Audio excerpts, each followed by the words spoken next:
तो हम लोगों ने अब तक जेनेटिक्स पढ़ लिया लगभग। अब जेनेटिक्स में एक ही चीज़ बाकी है। तो आप सभी का दोबारा स्वागत है यूट्यूब चैनल पे। तो हम लोग आगे अपनी जो क्लासेस है उसको शुरू करते हैं और आज हम लोग शुरू करते हैं जेनेटिक डिजॉर्डर्स।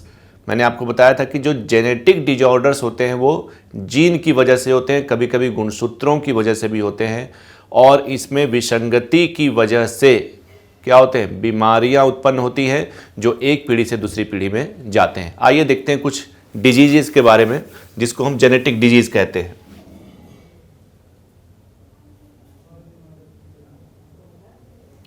तो इसमें हम लोग क्या क्या पढ़ने वाले हैं देखिए।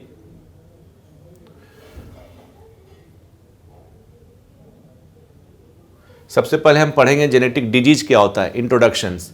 फिर पढ़ेंगे हिस्ट्री, इसका इतिहास। फिर पढ़ेंगे टाइप, कितने तरह के होते हैं, हम उस टाइप्स पे डिस्कशन करेंगे और आपको फोटो के माध्यम से उस डिजीज के बारे में बेहतर आपको अंडरस्टैंडिंग डेवलप कराने की कोशिश करेंगे। तो सबसे पहले इंट्रोडक्शन वाले पार्ट पे आते हैं। तो देखिए कहता है क्या होता है genetic disease. So a genetic disease is an illness.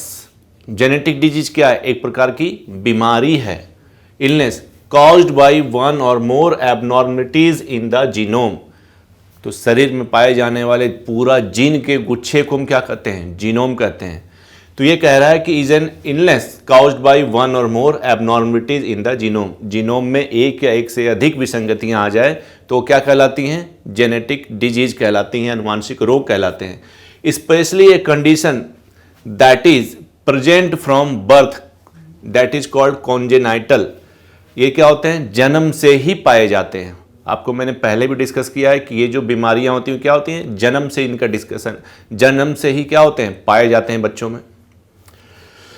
Most genetic disorders are quite rare and affect one person in every several thousands or millions. ये क्या होते हैं, बहुत ही रेयर होते हैं, बहुत रेयर होते हैं और हजार में से एक व्यक्ति को हो सकता है।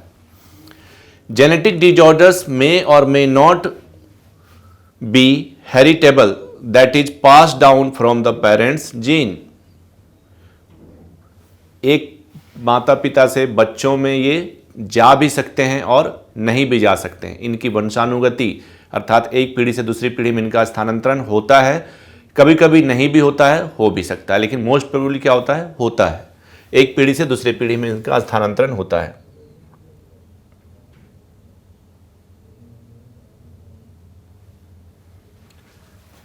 बोल रहा है in non inheritable genetic disorders, जो जेनेटिक डिजॉर्डर्स जीन से संबंधित जो रोग हैं, अनुवांशिक रोग हैं, कह रहा है कि नॉन इनहेरिटेबल, जो नहीं इनहेरिट होते हैं, एक पीढ़ी से दूसरी पीढ़ी में नहीं जाते हैं। Defects may be caused by new mutations और चेंजेस टू द डीएनए।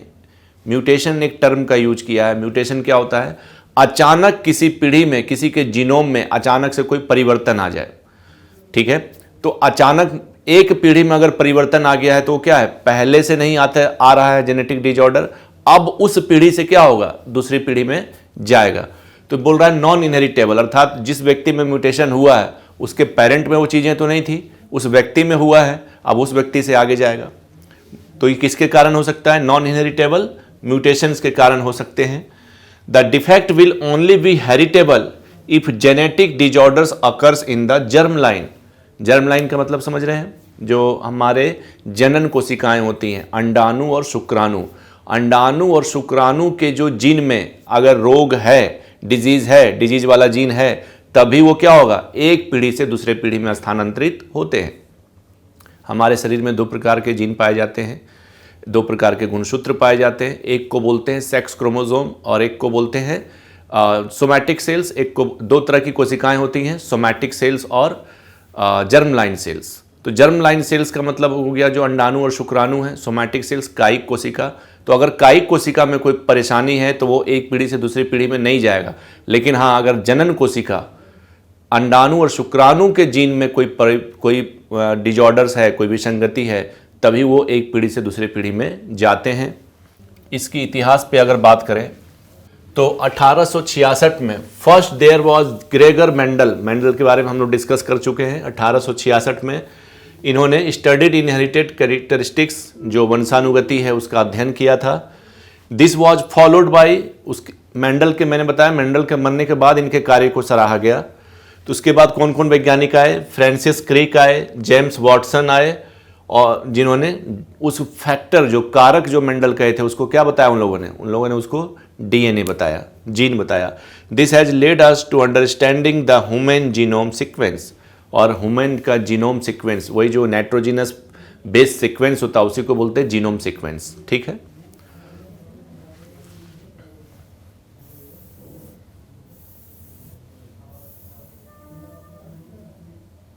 अब देखिए 1950 में Maurice Wilkins, Rosalind Franklin and Francis H C. Crick Britain के थे, और जेम्स डी वॉटसन कहाँ के थे? अमेरिका के थे। इन्होंने डिस्कवर किया क्या? एक रासायनिक संरचना, जिसको हम क्या कहते हैं? डीएनए। तो डीएनए की रासायनिक संरचना को कौन डिस्कवर किए थे? मेनली हम बोलते हैं वॉटसन एंड क्रिक। और वॉटसन एंड क्रिक ने डीएनए की एक संरचना डेवलप की जिसको बोलते हैं द्विकुंडली, double helical model of structure. ये है double helical model of structure. और इन लोगों को क्या? DNA starting a new branch of science, molecular biology. DNA का पूरा कार्य और अध्ययन को हम लोग किस में पढ़ते हैं? मॉलिक्यूलर बायोलॉजी में पढ़ते हैं। देखिए दोनों कितना मुस्कुरा रहे हैं, दोनों को क्या मिला है? नोबेल मिला है। लेकिन आपको पता हो इसके पीछे एक बहुत अच्छी कहानी है। आपको अच्छे से पता होगा कि दोनों का जीव विज्ञान से कोई वास्ता नहीं था। दोनों क्या थे? इंजीनियर थे। और इंजीनियर होके क्या दिया इन्होंने? डीएनए की संरचना बताई, डबल हेलिकल मॉडल। और यहीं से मॉलिक्यूलर बायोलॉजी की शुरुआत हुई। जेनेटिक कोड के बारे में हम लोग डिस्कस कर चुके हैं। जेनेटिक कोड ट्रिपलेट होता है, 3 अक्षरों का होता है, डीजेनरेटिव होता है, और एक अमीनो एसिड को ये दर्शाता है। एक अमीनो एसिड के लिए बहुत सारे जेनेटिक कोड हो सकते हैं। और जो डीएनए में, जीन में जो सूचनाएं होती हैं वो किस रूप में होता है? जेनेटिक कोड में होता है, जेनेटिक कोड के रूप में होता है। तो आर्थर कॉरेनबर्ग थे, अमेरिका के वैज्ञानिक थे। उन्होंने डीएनए को टेस्ट ट्यूब में बनाया। टेस्ट ट्यूब में उन्होंने क्या किया? डीएनए को बनाया। और जेनेटिक कोड को किसने डिस्कवर किया? कॉरेनबर्ग ने ही डिस्कवर किया। कॉरेनबर्ग ने जेनेटिक कोड को डिस्कवर किया था। ये सब हम लोग डिस्कस कर चुके हैं, फिर भी मैं आपको रिवाइज करा दे रहा हूं। 1983 में genes are able to change position on chromosomes. Barbara McClintock वैज्ञानिक थे जिन्होंने कहा कि जीन, गुणसूत्र में जो जीन पाए जाते हैं वो अपनी पोजीशन को बदल सकते हैं। उसके बाद 1980 के दशक में an international team of scientist begin the project to map the human genome. हमारे जो मानव के जो जीनोम है, क्लस्टर ऑफ जीन है, उनको मैपिंग का काम शुरू किया गया। ठीक है, कब किया गया? 1980। इसको हम बोलते हैं मानव जीनोम परियोजना, ह्यूमन जीनोम प्रोजेक्ट। और 1990 में gene therapy first use for the patient.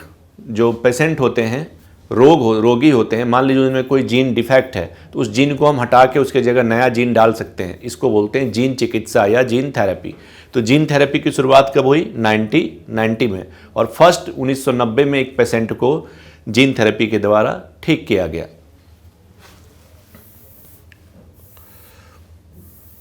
कुछ फैक्ट्स है, देखिए।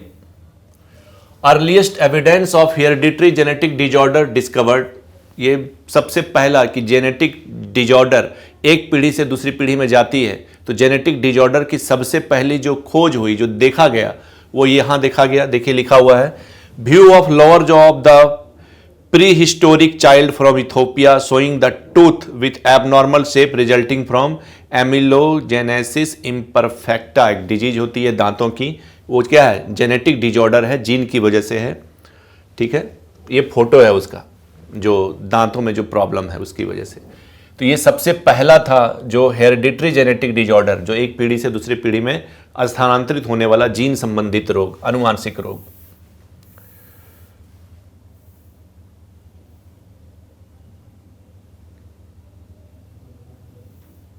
और जीन के अध्ययन पे ही पता लगाया गया कि 1.5 मिलियन पुराना क्या था? Is a form homo erectus. हम लोग क्या है? Homo sapiens. तो इवोल्यूशन जो पता किया गया कि होमो सैपियंस की उत्पत्ति कैसे हुई, तो होमो सैपियंस से पहले क्या थे, होमो इरेक्टस। होमो इरेक्टस का जो फॉसिल है, फॉसिल को डेट किया गया किसके द्वारा, इसी ह्यूमन जीनोम प्रोजेक्ट के तहत। तो हमें पता लगाया गया कि जो होमो इरेक्टस थे वो हमारे जो आधुनिक मानव हैं उसके क्या थे, हम आधुनिक मानव का विकास होमो इरेक्टर से हुआ है, जिनकी आयु कब पृथ्वी पर इनकी उपस्थिति थी, 1.5 मिलियन ईयर, 1.5 मिलियन ईयर्स पहले। आइए अब क्लासिफिकेशन देखते हैं, जेनेटिक डिजॉर्डर का क्लासिफिकेशन। तो पहला है सिंगल जीन डिजॉर्डर। अगर किसी में कोई बीमारी कोई समस्या है और केवल एक जीन की वजह से है तो उसको कहेंगे single gene disorder. Chromosomal genetic disorder, किसी के गुणसूत्र में ही समस्या है और गुणसूत्र के कारण एक पीढ़ी से दूसरी पीढ़ी में रोग जा रहे हैं तो उसको बोलते हैं क्रोमोजोमल जेनेटिक डिजॉर्डर। और मल्टीफैक्टरल जेनेटिक डिजॉर्डर, या कभी कभी जो आनुवांशिक बीमारी होती है जेनेटिक डिजॉर्डर, बहुत सारे फैक्टर्स को मिलाकर होते हैं तो उसको हम कहते हैं multifactorial genetic disorders.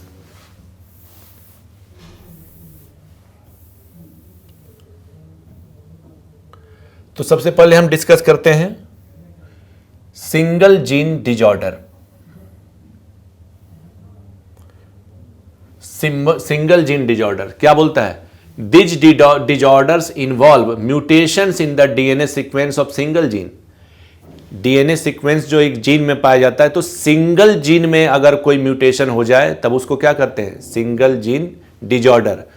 As a result, इसका परिणाम क्या होगा, म्यूटेशन होने के बाद the protein the gene codes for is either altered or missing. जैसे मैंने बताया AUG जो अमीनो अम्ल है वो किसको बनाता है, मिथियोनिन को बनाता है। तो अगर म्यूटेशन हो गया AUG में तो मिथियोनिन की जगह कुछ और अमीनो अम्ल बना देगा, जिससे पूरा प्रोटीन का सीक्वेंस क्या हो जाएगा, बदल जाएगा। तो कहता है कि सिंगल जीन में अगर प्रॉब्लम हो तो या तो वो क्या हो जाएगा, मिसिंग हो जाएंगे, वो पार्ट ही मिस हो जाएगा, या प्रोटीन क्या हो जाएंगे, दूसरा प्रोटीन बन जाएगा। ठीक है। Over 4000 human disease caused by single gene defect. 4000 प्रकार के जो मानव में पाए जाने वाली जेनेटिक डिजीज हैं वो किसके कारण होते हैं, single gene defect, single gene के डिफेक्ट्स के कारण होते हैं। इसका एग्जाम्पल बताया गया है adenosine deaminase deficiency, alpha 1 antitrypsin deficiency, सबसे फेमस है cystic fibrosis, galactosemia, Huntington disease, maple syndrome, maple syrup urine disease, phenylketonuria, severe combined immunodeficiency disease, SCID कहते हैं इसको, सिकल सेल एनीमिया आपको बताया था, एंड स्मिथ लेमिल ऑप्टिक सिंड्रोम। ठीक है, एक एक करके हम लोग देखेंगे। तो आइए सबसे पहले देखते हैं कि सिस्टिक फिब्रोसिस क्या होता है। So cystic fibrosis is a genetic disorder that affects the respiratory and digestive system. तो सिस्टिक फिब्रोसिस किसको प्रभावित करता है, हमारे श्वसन तंत्र को और हमारे पाचन तंत्र को प्रभावित करता है। People with cystic fibrosis inherit a defective gene on chromosome 7 called CFTR, cystic fibrosis transmembrane conductance regulator. तो जिनको भी सिस्टिक फिब्रोसिस होता है वो क्या करते हैं, उनमें क्या होता है, तो उनमें गुणसूत्र संख्या 7 पर जो जीन उपस्थित होते हैं उनमें क्या होता है, विसंगति पाई जाती है, डिफेक्ट्स पाए जाते हैं। The protein produced by this gene, जो 7 नंबर गुणसूत्र पर जो जीन में डिफेक्ट है वो क्या करते हैं, प्रोटीन प्रोड्यूस करते हैं by this gene, normally help salt sodium chloride move in and out of cells. जो सोडियम क्लोराइड हमारे कोशिका से बाहर और अंदर जाते हैं उसी को वो क्या करता है, प्रभावित करता है, उसको आने जाने में सहायता करता है। तो ये क्रोमोसोम नंबर 7 को दिखाया गया है और ये लाल से आप देख सकते हैं CFTR जीन को दिखाया गया है।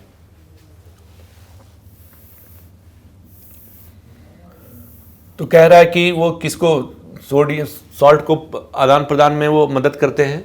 तो कह रहा है if the protein does not work correctly, अगर वो प्रोटीन सही से काम नहीं करे, that movement is blocked and an abnormal thick sticky mucus is produced on the outside of the cell। तो मोस्टली कहाँ पाए जाते हैं, पाचन तंत्र और श्वसन तंत्र में। और अगर ये प्रोटीन ठीक से नहीं बनेगा तो क्या होगा, म्यूकस डेवलप हो जाएगा, चिपचिपा पदार्थ, जो कि हमारे पाचन तंत्र के दीवार और जो हमारे श्वसन तंत्र के दीवार हैं इस पर वो छा जाते हैं। उससे क्या हो सकता है, the cells most seriously affected by they are the lung cells, ये हमारे फेफड़े को प्रभावित करते हैं। This mucus clogs the airways in the lungs, हमें पता है कि हमारे फेफड़े में क्या होते हैं, ऑक्सीजन का आदान प्रदान होता है, ऑक्सीजन वायुमंडल से लेते हैं और कार्बन डाइऑक्साइड हम छोड़ते हैं। तो लंग में अगर प्रॉब्लम हो जाए, लंग में म्यूकस आ जाए, तो उनके मार्ग को क्या कर देते हैं, अवरुद्ध कर देते हैं।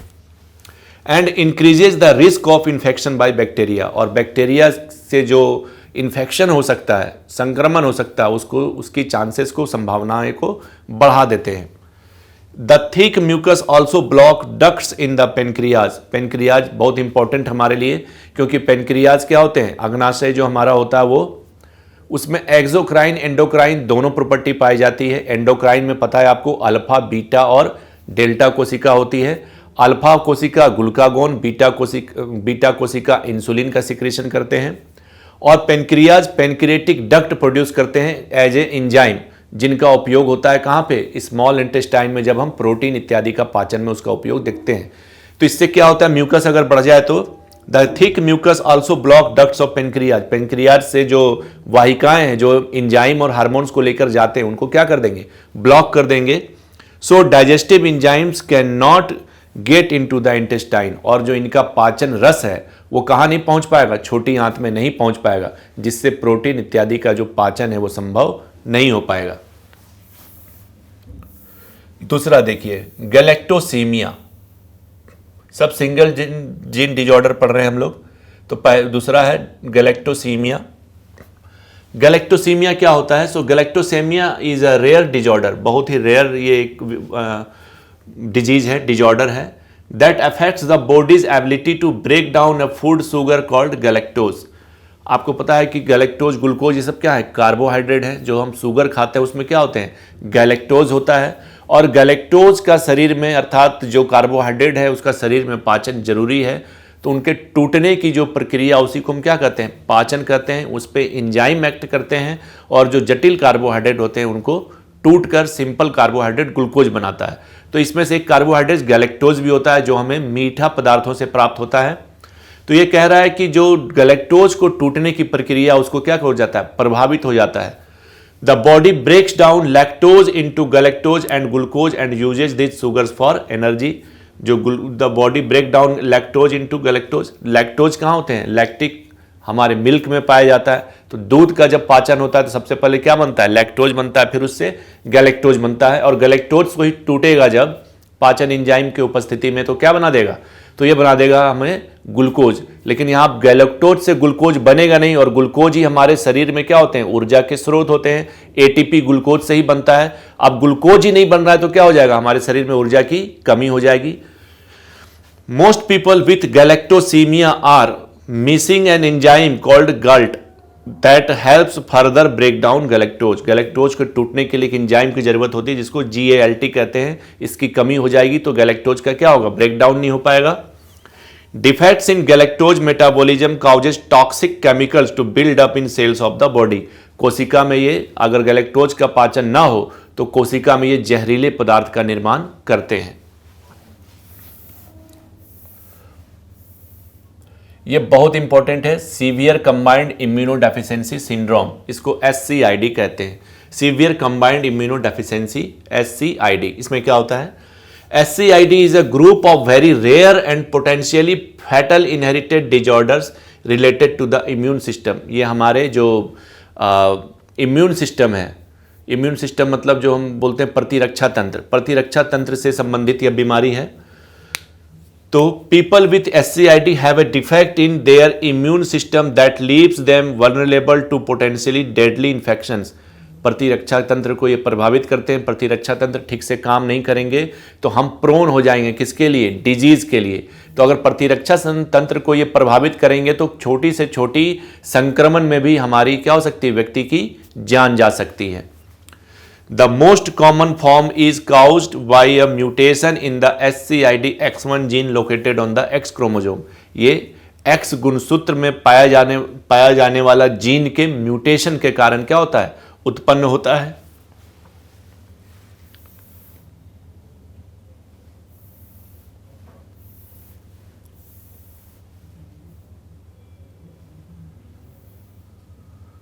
बोल रहा है जो एक्स पर पाए जाने वाला जो जीन है, तो वो जीन कोड करता है, किसको कोड करता है? एक प्रोटीन को कोड करता है, that is used to constructed a receptor called IL-2RG, interleukin 2 receptors.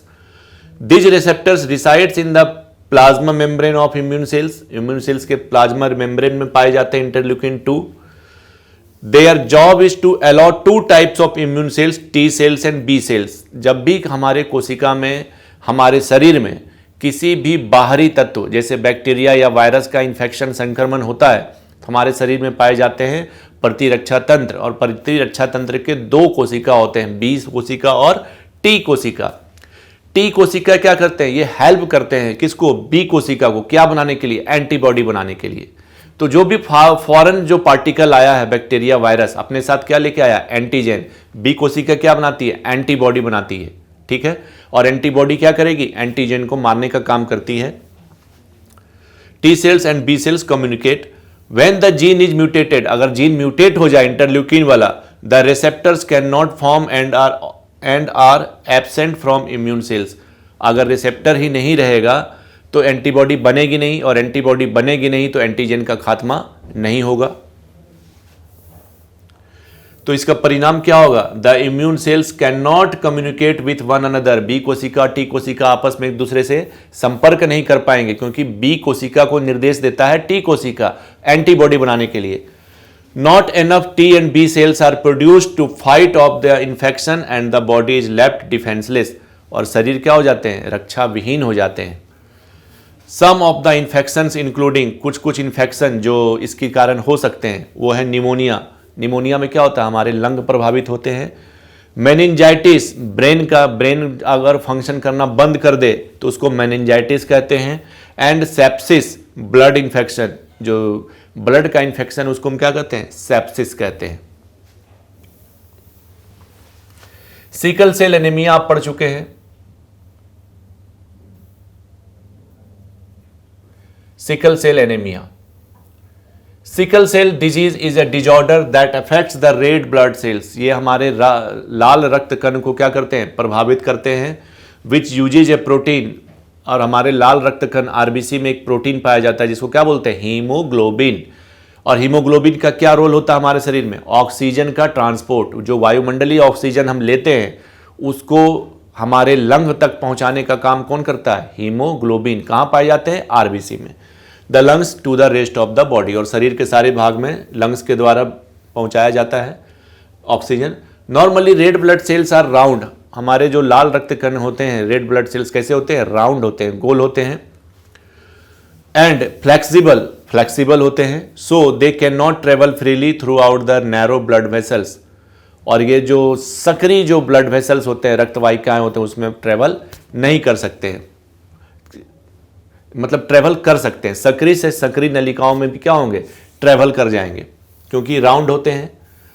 But अगर सिकल सेल एनीमिया है तो the haemoglobin molecule has two parts, alpha and beta. Haemoglobin क्या है? प्रोटीन है. प्रोटीन दो प्रकार के प्रोटीन चेन से बने होते हैं, अल्फा चेन और बीटा चेन. ठीक है. Patients with sickle cell disease have a mutation in a gene on chromosome number 11. Chromosome number 11 पर एक जीन म्यूटेशन हो जाता है.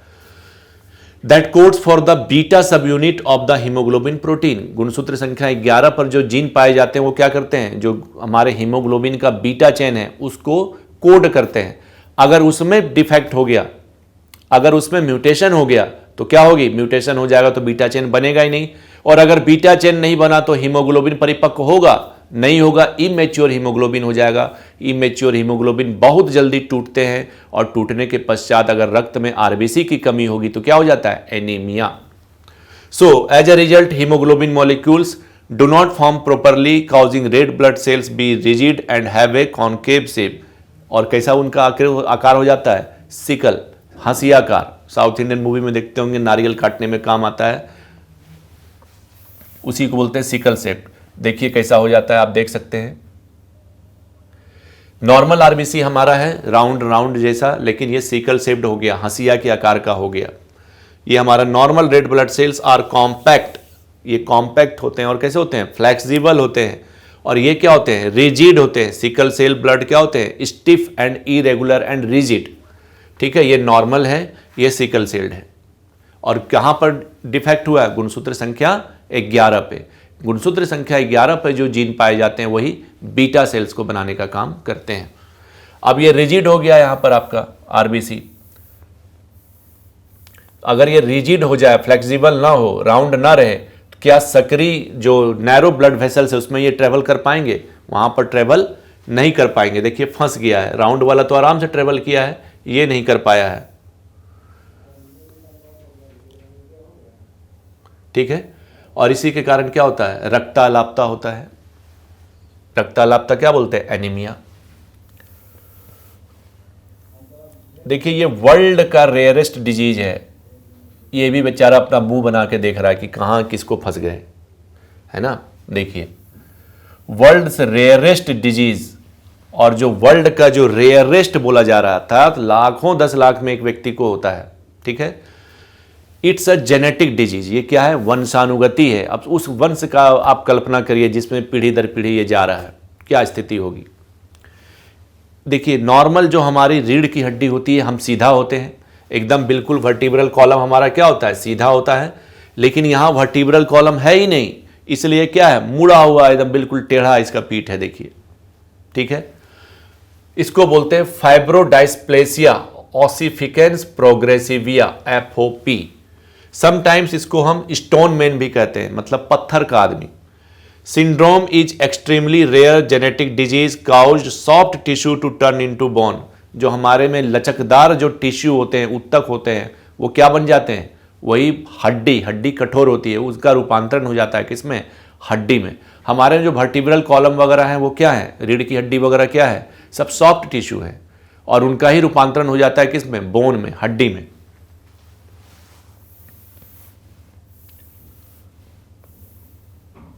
अब देखिए गुणसूत्र के कारण जो आनुवांशिक बीमारी होती है, chromosomal genetic disorder. So in this disorders entire chromosomes और large segments of them are missing. या तो गुणसूत्र जो 46 जोड़े होते हैं उसमें से एक, 46 में से या तो एक खत्म हो जाए या एक एक्स्ट्रा क्या हो जाए? ऐड हो जाए। दोनों इस स्थिति में ये रोग उत्पन्न करते हैं। और large segment of them are missing, duplicated, या उनकी संख्या बढ़ जाए, और अदरवाइज अल्टर्ड, या किसी विधि से 2 नंबर का गुणसूत्र 3 में चला जाए, 3 का 2 में चला जाए, इस तरह से अल्टरेशन हो जाए। Can be organised into 2 basic group. इनको हम 2 समूहों में बांट सकते हैं। पहला है न्यूमेरिकल एबनॉर्मलिटीज। तो न्यूमेरिकल एबनॉर्मलिटीज क्या है? When an individual is missing either chromosome from a pair, monosomy, आपको बताया था कल, मोनोसोमी, और has more than 2 chromosome of a pair, trisomy. या तो एक जोड़ा मिस हो जाए या 2 जोड़ा मिस हो जाए, या तो एक मिस हो जाए या पूरा जोड़ा मिस हो जाए। मिस हो जाए मतलब वो बने ही ना। 46 में से एक मिस हो गया तो कितने बचेंगे? 45। एक जोड़ा मिस हो गया तो क्या बचेंगे? 44। उसको हम क्या बोलते थे? Double monosomy. और दूसरा है स्ट्रक्चरल एबनॉर्मलिटीज। उनकी संरचनात्मक रूप से कोई विसंगति आ जाए, तो when the chromosomes structure is Altered, अगर उनकी संरचना ही अल्टर्ड हो जाए। कुछ एग्जाम्पल है, देखिए सबसे पहला है क्राय-डू-चैट सिंड्रोम। क्राय-डू-चैट सिंड्रोम क्या होता है कि इसमें बच्ची जो होती है वो एक पिकुलियर आवाज निकालती है। उस पिकुलियर आवाज बिल्ली के रोने की तरह होती है, इसलिए हम इसको बोलते हैं क्राय-डू-चैट सिंड्रोम। सो क्या है क्राय-डू-चैट सिंड्रोम? फिर हम लोग देखेंगे डाउन सिंड्रोम, फिर बोलते हैं क्लीन फिल्टर सिंड्रोम, फिर है टर्नर सिंड्रोम, और फिर है विलियम सिंड्रोम। एक एक करके हम लोग देखेंगे इसको आगे चल के। देखिए नॉर्मल गुणसूत्र ये था, इतना पार्ट गुणसूत्र का क्या हो गया? डिलीट हो गया। ठीक है, यह है क्राय-डू-चैट सिंड्रोम का उदाहरण। तो सबसे पहले देखते हैं क्राय-डू-कैट सिंड्रोम क्या होता है। क्राय-डू-कैट सिंड्रोम, इसमें बच्ची का आवाज कैसा हो जाता है? बिल्ली के रोने की तरह। So the name of this syndrome is French for cry of the cat. ठीक है, फ्रेंच भाषा में क्या बोलते हैं? बिल्ली का रोना। Referring to the distinctive cry of children with this disorder. बच्चे रोते हैं कैसे ही? बिल्ली की आवाज में। The cry is caused by abnormal larynx. उनमें जो लैरिंग्स होता है वो ठीक से क्या होता है? डेवलप नहीं हो पाता है। One of the many symptoms associated with this disorder. एक डिजॉर्डर केवल ऐसा नहीं कि केवल बिल्ली की तरह आवाज हो रहा है उसका रोने का, उसमें मल्टीपल डिजॉर्डर्स, मल्टीपल प्रॉब्लम्स पाए जाते हैं। Cri du chat is caused by a deletion the length of which में very on the short arm of chromosome number 5। Chromosome number जो 5 होता है, मैंने बताया था गुणसूत्र में एक शॉर्ट आर्म होता है, एक लॉन्ग आर्म होता है। तो यहां पर शॉर्ट आर्म जो गुणसूत्र संख्या 5 का वो क्या हो जाता है, डिलीट हो जाता है। मल्टीपल जीन्स आर मिसिंग, उसमें क्या होते हैं, बहुत सारे जीन होते हैं और वो जीन क्या होते हैं, मिस हो जाते हैं। और उसी में से जो जीन रहते हैं वो क्या बनाते हैं, लैरिंग्स बनाते हैं। तो जीन मिस हो गया तो लैरिंग्स का ठीक से डेवलपमेंट नहीं हो पाएगा। As a result of this deletion and each many contribution the symptoms of the disorders. Disorders के सिम्टम्स क्या क्या हैं, देखिए। ये बच्ची को देखिए, बेचारी पीड़ित है। Babies with cri du chat are usually small at birth, बचपन से ही क्या होती हैं, छोटी होती हैं। And may have respiratory problem, इनके श्वसन तंत्र में प्रॉब्लम होते हैं, समस्याएं होती हैं। Often the larynx does not develop correctly, इनके जो लैरिंग्स होते हैं जिसको हम वोकल कॉर्ड भी कहते हैं, वो क्या होते हैं, प्रॉपर डेवलप नहीं हो पाते हैं। Which causes the signature cat like cry, और इसी की वजह से ये बिल्ली के रोने की तरह इनकी आवाज होती है। दूसरा बीमारी पे आइए, गुणसूत्र के संबंधित ये भी है, इसको बोलते हैं डाउन सिंड्रोम। इनकी खोज एम डाउन नामक वैज्ञानिक ने किया था। तो इस पे क्या होता है, तो लिखा हुआ है down syndrome is a developmental disorder caused bye an extra copy of chromosome number 21। गुणसूत्र संख्या 21 पर एक अतिरिक्त गुणसूत्र आकर जुड़ जाता है किसी भी विसंगति के कारण। तो विच is why the disorder is also called trisomy of 21। मैंने बताया था, एक जुड़ेगा तो क्या बोलेंगे, ट्राइसोमी। दो जुड़ेगा तो डबल ट्राइसोमी, कम होगा तो मोनोसोमी, दो कम होगा तो डबल मोनोसोमी। तो ये ट्राइसोमी है। 21 नंबर गुणसूत्र पर क्या हो गया, एक एक्स्ट्रा गुणसूत्र आकर जुड़ गया। Having an extra copy of this chromosome means that individuals have 3 copies of each of its gene instead of 2, making it difficult for cells to properly control how much protein is made। ठीक है, एक गुणसूत्र पर 2 gene होना चाहिए, यहां गुणसूत्र 1 हो गया तो जीन की संख्या क्या हो गई, 4। अब जीन कंफ्यूज है कि हमें प्रोटीन कौन सा बनाना है। ठीक है, तो कंफ्यूजन में वो ठीक से प्रोटीन नहीं बना पाते हैं। प्रोड्यूसिंग टू मच, या तो बहुत ज्यादा प्रोटीन बना देंगे या प्रोटीन बनेगा ही नहीं। Little protein can have serious consequences. तो इसमें क्या हो जाता है, people with down syndrome have very distinct facial feature. उनका जो फेशियल जो चेहरा है बड़ा विचित्र जैसा हो जाता है। ए फ्लैट फेस, बिल्कुल flat face. A small broad nose, नाक लंबी। एबनॉर्मली शेप्ड ईयर, ईयर बिल्कुल एकदम हाथी की तरह, कान खड़े खड़े। एबनॉर्मली शेप्ड ईयर्स, लार्ज टंग, जीभ बड़ा होता है और बाहर निकला हुआ होता है। And upward slanting eyes, eyes ऊपर की ओर निकली हुई। With small folds of skin in the corner, corner में उसके जो स्किन्स होते हैं उसमें फोल्डर्स बहुत कम होते हैं।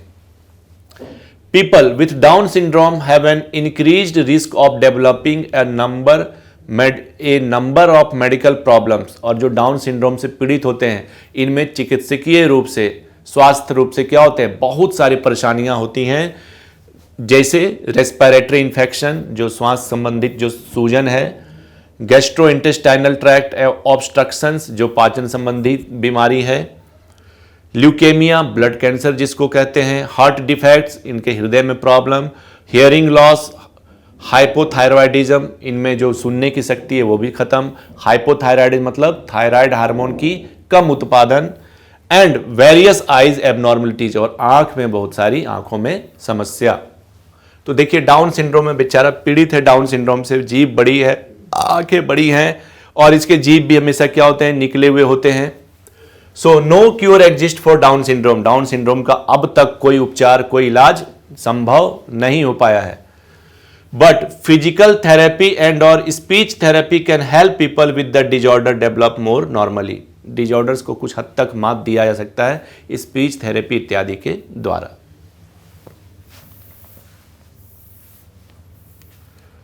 अब है 47XXY, इसको बोलते हैं क्लीन फिल्टर सिंड्रोम। हमारे में नॉर्मल क्या होता है, 44 प्लस XX या XY, यही होता है। ठीक है, अब यहां 47 क्रोमोसोम हो जाता है, अर्थात यहां पर एक एक्स्ट्रा क्या जुड़ गया, X गुणसूत्र जुड़ गया। ऐसे लोग क्या होते हैं, मेल होते हैं, लेकिन इनमें क्या होता है, एक्स्ट्रा एक्स गुणसूत्र जुड़ जाने से फीमेल वाला कैरेक्टर आने लगता है, तो ये ट्राइसोमी है। So males 46XY and female 46XX। 46XXY is a genetic condition caused when someone has 2X chromosomes and 1 Y chromosome। इनमें क्या होता है, गुणसूत्र X2 आ जाते हैं, सेक्स क्रोमोसोम X2 और Y गुणसूत्र 1।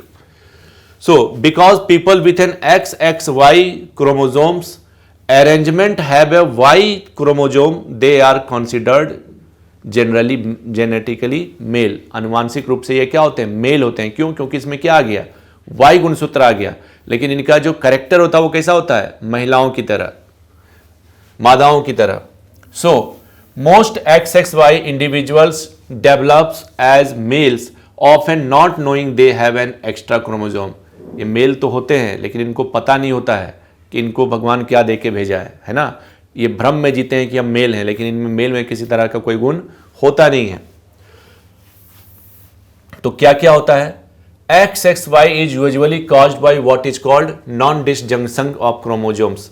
नॉन डिसजंक्शन क्रोमोसोम गुणसूत्र होते हैं, गुणसूत्र की विसंगति है, ये आपके लिए जरूरी नहीं है जानने के लिए, ठीक है। So non disjunction happens when a pair of sex chromosomes fail to separate. जब गैमिट बनता है तो गैमिट बनते समय जो होता है, X और X गुणसूत्र आपस में अलग हो जाते हैं और X Y के साथ और एक X के साथ क्या होते हैं, कंबाइंड करते हैं। लेकिन जब गैमिट बनता है तो इनको क्या हो जाना चाहिए, अलग अलग होना चाहिए, अलग अलग नहीं हो पाते हैं, जिससे एक एक्स्ट्रा X गुणसूत्र एक के साथ चला जाता है। The XXY chromosomes arrangement affects primarily sexual development. मैंने कहा ये मेल होते हैं लेकिन इनको भ्रम होता है कि हम मेल हैं, अर्थात इनमें जो मेल के जैसे सेक्सुअल डेवलपमेंट है वो नहीं हो पाता है।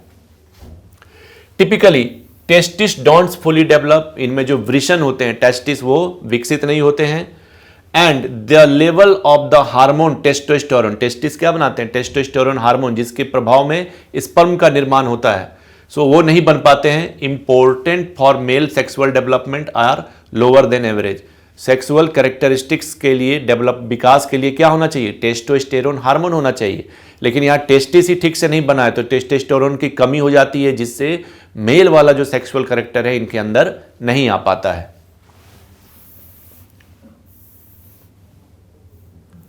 So as adults nearly all XXY males are unable to make sperm. Important होते हैं, जिसको बांझ कहते हैं, इनमें स्पर्म बनता ही नहीं है। And so can not have biological children, इसलिए इनका जैविक रूप से कोई संतान नहीं हो सकता है। जैविक रूप से इसलिए कह रहे हैं क्योंकि आजकल देखिए तुषार कपूर हो गए, अभी अभी नया एग्जाम्पल प्रियंका चोपड़ा, ठीक है, बिना शादी, प्रियंका चोपड़ा तो फिर भी शादी की है, तुषार कपूर कोई शादी नहीं किया, करण जौहर कोई शादी नहीं किया, तो बिना शादी किए ये क्या कर लेते हैं, स्यूरोगेसी से बच्चा ले लेते हैं। हम लोग आगे जब साइंस टेक पढ़ेंगे तो जानेंगे स्यूरोगेसी कैसे होता है, लेकिन क्या करते हैं, स्यूरोगेसी से बच्चा ले लेते हैं। वो भी बाप कहलाता है, माता कहलाते हैं, पिताजी कहलाते हैं, लेकिन वो इनका जैविक संतान नहीं है। जैविक संतान से मतलब है माता पिता लैंगिक क्रिया के पश्चात अगर बच्चे को जन्म देते हैं तो वो उनके जैविक संतान होगा। तो ये जैविक संतान कभी भी उत्पत्ति इनसे नहीं हो सकता है, इनका नहीं हो सकता है। Many man discover their condition only after they seek medical help for infertility. इन लोगों को पता ही नहीं होता है इनके साथ हो क्या रहा है ना। जब ये अपनी इनफर्टिलिटी के लिए, बांझपन के लिए डॉक्टर के पास जाते हैं और डॉक्टर जब टेस्ट कराता है तब इनको पता चलता है कि इनमें क्या है, एक एक्स्ट्रा X गुणसूत्र है, जिसके कारण इनमें स्पर्म का प्रोडक्शन नहीं हो पाता है। So changes that appear at puberty can include low growth of facial. जब यौनावस्था को प्राप्त करते हैं पुरुष 13 साल में और महिलाएं 11 साल में, तो 13 साल में जब ये यौनावस्था को प्राप्त करते हैं इनके चेहरे का विकास नहीं हो पाता है। And body hair development of breast tissue and small testis, इनमें जो ब्रेस्ट है वो क्या हो जाते हैं, हेयर डेवलपमेंट ऑफ ब्रेस्ट, पुरुष होने के बावजूद इनमें स्तन की विकास हो जाती है, शरीर में हेयर का विकास, बालों का विकास नहीं हो पाता है। एंड स्मॉल टेस्टिस, और इनके टेस्टिस वृषण क्या होते हैं, छोटे होते हैं।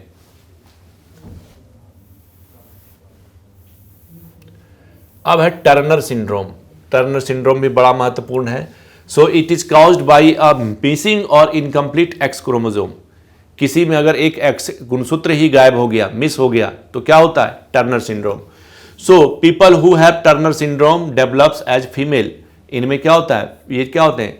एक्स वाई होता तब तो मेल होता, एक एक्स ही गायब हो गया तो क्या हो जाएंगे? जनरली ये फीमेल होती हैं। So the genes effects are involve in growth and sexual development. इनका शरीर का विकास और सेक्सुअली जो डेवलपमेंट होना चाहिए वो नहीं हो पाता है। Which is why girls with the disorder are shorter than normal. इनमें जो लड़कियां जो प्रभावित होती है उनकी हाइट क्या होती है? छोटी होती है, स्मॉल होती हैं। And have abnormal sexual characteristics, और इनमें सेक्सुअल कैरेक्टरिस्टिक्स भी एबनॉर्मल होता है।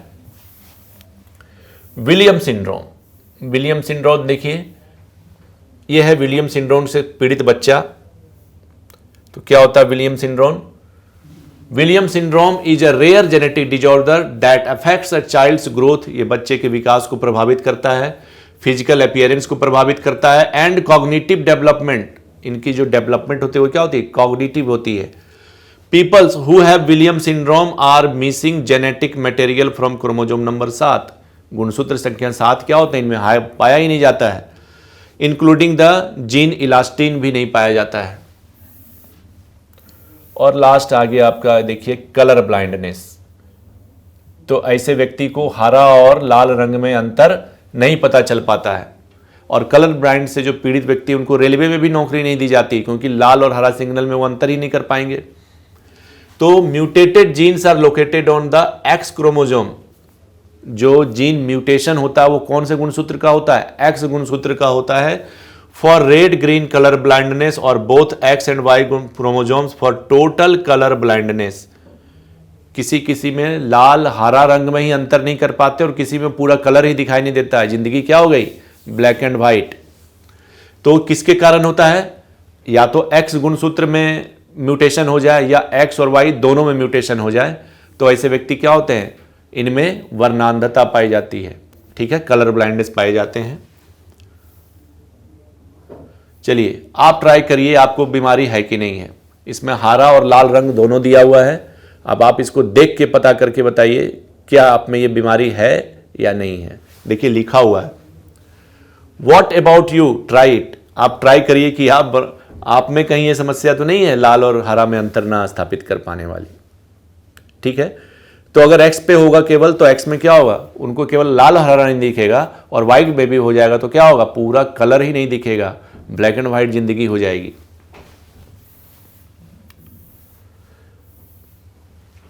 उसके बाद है मल्टीफैक्टोरियल डिजॉर्डर्स। बहुत सारे फैक्टर के कारण जो बीमारियां उत्पन्न होती हैं। So disorders involve variation in multiple gene. Multiple gene में वेरिएशन के कारण होता है। Often coupled with environmental causes, और इनमें पर्यावरण भी बहुत महत्वपूर्ण भूमिका निभाती है। Some example, Alzheimer disease. आपके जो जॉर्ज फर्नांडिस को था वो क्या था?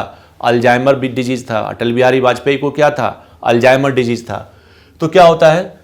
Breast ovarian cancer, colon cancer, Alzheimer, hypothyroidism, asthma, cancer, cleft palate, diabetes, heart disease, hypertension, inflammatory bowel disease, mood disorder, obesity, refractive error, infertility, ये सारे के सारा जो बीमारी है वो किसके कारण से है? मल्टीपल फैक्टर्स के कारण है। मल्टीपल जीन फैक्टर, जीन के कारण भी है, इन्वायरमेंट के कारण भी है, और भी बहुत सारे कारकों की वजह से ये सारे जो बीमारी हैं ये उत्पन्न होते हैं। अल्जाइमर के बारे में देखिए दिया हुआ है। तो अल्जाइमर कैसे होता है? Alzheimer's is a disease that causes dementia. Dementia मतलब भूलने की बीमारी होती है। आदमी अभी एक ही पल में भूल जाता है कि वो क्या है। शॉर्ट टर्म मेमोरी लॉस नहीं, जो गजनी मूवी में दिखाई गई थी वो चीज नहीं है, ये डिमेंशिया है। आदमी भूल जाता है, पुरानी सारी चीजों बातों को भूल जाता है। ठीक है, और लॉस ऑफ ब्रेन फंक्शन, उनके जो ब्रेन का जो फंक्शन है वो खत्म हो जाता है। It affects the part of the brain that deal with memory, memory खत्म हो जाती है। थॉट, विचार नहीं, चिंतन नहीं कर पाते, एंड लैंग्वेज को भी भूल जाते हैं। The brain of a person with Alzheimer's contains abnormal clubs of cellular debris and protein plaques and collapsed microtubules support structure of the cell. ये क्रोमोसोम नंबर 19 के कारण होता है। So microtubule disintegration, cause by malfunctioning protein, जिसको tau protein कहते हैं, उसके कारण होता है, which normally stabilises the microtubules. ये है एक ब्रेन क्रॉस सेक्शन दिखाया गया है। In Alzheimer's patients tau protein instead cluster together to form disabling tangles. These plaques and the tangles damage the healthy cells around them। कोशिका के जो मस्तिष्क के कोशिका को परेशान करता है, उसको डैमेज करता है। Because Alzheimer's destroys brain cells, people who have the disorder slowly lose their ability to think clearly. वो सोचने समझने की शक्ति खत्म हो जाती है। ये अल्जाइमर न्यूरॉन है, ये नॉर्मल न्यूरॉन है, देख सकते हैं आप। यहाँ पर जो टैंगल्स बन गए और इनमें क्या बन गया, प्लैक बन गया। जो टूटी हुई कोशिका है वही क्या बना देती है, प्लैक बना देती है। So at first they may forget words और नेम्स। सबसे पहले ये शब्द भूल जाते हैं, नाम भूल जाते हैं किसी का भी। और हैव ट्रबल फाइंडिंग थिंग्स, और चीज़ों को याद कर पाना इनके लिए मुश्किल हो पाता है। एज द डिजॉर्डर्स वर्सेंस, अगर ये समस्या बढ़ती जाती है लेटर स्टेज में, they may forget how to do simple task. ये बाथरूम नहीं जा पाएंगे, खाना नहीं खा पाएंगे, खाना पीना सब भूल जाते हैं, ठीक है। हाँ, सूसू पॉटी सब भूल जाते हैं। तो ये था आपके जो तमाम जेनेटिक डिजॉर्डर हैं उसके बारे में। तो हम लोगों ने सारा कुछ डिस्कस किया। जीन के कारण भी हो सकते हैं, गुणसूत्र के कारण भी हो सकते हैं, और मल्टीपल फैक्टर्स के कारण हो सकते हैं। और हमने आपको फोटो के माध्यम से भी उस बीमारी को दिखाने की कोशिश की। तो यहाँ तक हम अपनी क्लास को ख़त्म करते हैं। नेक्स्ट क्लास में हम फिर आपको मिलेंगे नए टॉपिक के साथ। तब तक के लिए धन्यवाद।